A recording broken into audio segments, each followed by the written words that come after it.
Sudarlun, masyarakat di Kabupaten Biren mulai meningkatkan kesadaran dengan menjauhi lokasi keramaian di tengah mewabahnya virus corona di Indonesia. Kondisi ini terlihat dari mulai sepinya pengunjung di sejumlah warung kopi serta rumah makan, bahkan beberapa warkop dan rumah makan memilih menutup usahanya.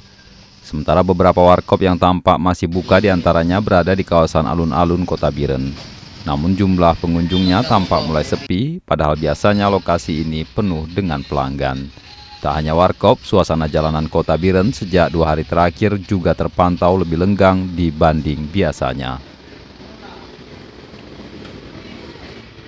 Dari Biren, Ferizal Hasan, Serambion TV.